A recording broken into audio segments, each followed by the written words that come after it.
ராமலிங்க அடிகள் தைப்பூச திருவிழா முன்னிட்டு கே.ஏ. தங்கவேல் முதலியார் நினைவு நாள் கே.ஏ.டி. பாலு முதலியார் ஏற்பாட்டில் நடைபெற்றது. இந்நிகழ்ச்சி பூம்புகார் கணேஷ் மஹாலில் நடைபெற்றது. இதில் சிறப்பு விருந்தினராக பாஜக மாநில துணைத் தலைவர் திரு டால்பின் ஸ்ரீதர், தமிழக நீதி சங்கம் நிறுவனத் தலைவர் டாக்டர் கார்த்திகேயன் மற்றும் அனைத்து இந்திய முதலியார் நல சங்க தலைவர் திரு சாய் பிரசாத், அனைத்து இந்திய முதலியார் நல சங்க துணைத் தலைவர் டி. சந்தானம், பாரதிய மஸ்தூர் சங்க தலைவர் திரு அருண்குமார் மற்றும் எம். கண்ணப்பன், ஜானகி ராமன் முதலியார், விஜயகுமார், லோகநாதன் வழக்கறிஞர் திருமதி செல்வி, பி. லோகநாதன், டி.ஆர். சரவணகுமார் என பலர் கலந்து கொண்டனர். உண்மையிலே மட்டற்ற மகிழ்ச்சி. பாலு அவர் இந்த வாய்ப்பை ஏற்படுத்தி கொடுத்தனாரு. கார்த்திகேயன் அவர்களோடு சேர்ந்து இந்த மேடையை பகிர்வதற்கு அவருடைய ஒவ்வொரு வேதாச்சல முதலியார் பற்றியும் கோயம்புத்தூர்ல நம்ம எல்லாம் சொல்றோம் இல்லையா, கோயம்புத்தூர்ல நம்ம எல்லாரும் ஒரு மறந்துடுறோம். அதனுடைய அடிப்படை நீங்க ஆர்எஸ் புரம்னு சொல்றாங்க இல்லையா, ஆர்எஸ் புரமே ரத்ன சபாபதி முதலியார் அவருடைய பேர்ல தான் அந்த ஆர்எஸ் புரமே இருக்கு. இன்னைக்கு சுருக்கி வச்சிருக்காங்க. ஆனா அந்த ஆர்எஸ் புரம் தான் இன்னைக்கு கோயம்புத்தூருக்கு அடித்தளமா இருக்கு. அணை கட்டி இருக்காரு. நெய்வேலிக்கு இடம் கொடுத்ததுல இருந்து ஆரம்பிச்சு எவ்வளோ பல விஷயங்களை கல்விக்காக, மருத்துவத்திற்காக, சமுதாயத்திற்காக இடத்த வாரி வாரி வாரி வழங்கின ஒரே சமுதாயமாக முதலியார் சமுதாயமும் பிள்ளைமார் சமுதாயம் இருந்திருக்கு. இன்னைக்கு சுதேசின்னு பாரத பிரதமர் நரேந்திர மோடி அவர்கள் சுதேசி ஆத்ம நிர்பார், நம்ம நாடு நம்ம சார்ந்து இருக்கணும். இன்னைக்கு நான் வருவதற்கு முன்னாடி கூட சுதேசி விஷயமாக நம்மளுடைய பினான்ஸ் மினிஸ்டர் பட்ஜெட் தாக்கல் பண்ணாங்க. அதற்கான ஒரு கூட்டம் இருந்தது, அது லைவ் இருந்தது. அதனாலதான் தாமதமாக வந்தேன். வழக்கமாக எந்த நிகழ்ச்சிக்குமே 11 மணி என்றால் 11:55 10:55 இருக்கிறது என்னுடைய வழக்கம். ஆனா இந்த நிகழ்ச்சியில உண்மையிலே கொஞ்சம் தாமதமானது காரணம் இந்த பட்ஜெட்.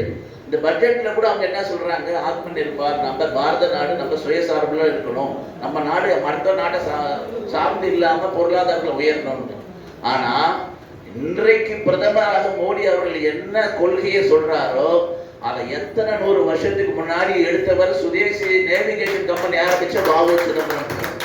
எவ்வளவு பெரிய படிப்பு படிச்சிருக்காரு, எவ்வளவு பெரிய உலகத்தினுடைய புகழ்பெற்ற வழக்கறிஞராக இருந்திருக்காரு. ஆனா சுதேசி பொருளாதாரம் என்பதை முதல்ல சிந்திச்சு அதன் மூலமாக வெள்ளக்காரனை அனுப்ப முடியும்னு அது ஒரு தோற்றம் இருக்குல்லையா, அவருடைய மனசுல வந்தது இல்லையா, அதுவே மிகப்பெரிய ஒரு சிந்தனை. அதனுடைய வழிகாட்டு இன்னைக்கு எல்லாமே நரேந்திர மோடி உட்பட அனைவரும் நம்ம வந்து ஃபாலோ பண்ணிட்டு இருக்கோம். பாபு சிதம்பரம் பிள்ளை எல்லாம் சாதாரண தியாகம் இல்லைங்க, அவ்வளோ பெரிய ஒரு தியாகி.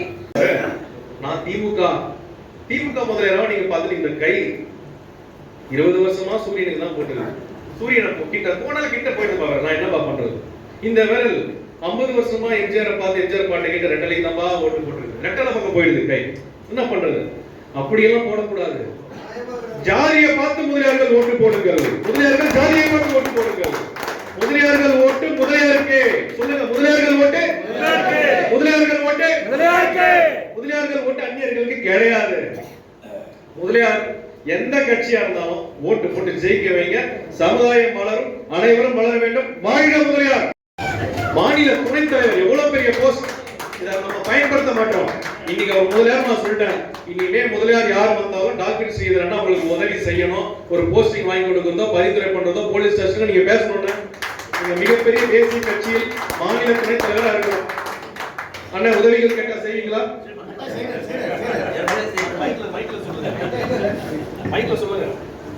நிச்சயமாக ஏற்கனவே செஞ்சு கொண்டிருக்கோம். அது நிச்சயமா தொடரும். எந்த காலத்திலையும் செய்வோம். நன்றி.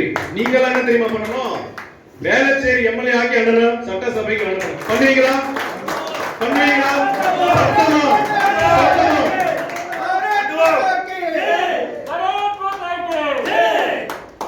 நம்மால் ஒருத்தர் உள்ள பிஜேபி எம்எல்ஏ போய் உட்காரணும். அப்பதான் நம்மளுக்கு ஏதாவது ஒரு விஷயம் நடக்கும். போன வாட்டி தோத்துட்டார். மாநில பிஜேபி தலைவர்னு சொல்லுவதை விட டால்பின் ஸ்ரீதர் முதலியார் என்றுதான் அவர் இதுக்கப்புறம் சொல்லணும். அவர் என்னைக்கு முதலியார் சொல்றாரோ அன்னைக்கு அவர் எம்எல்ஏ உள்ள போயிடுவார். கரெக்டா?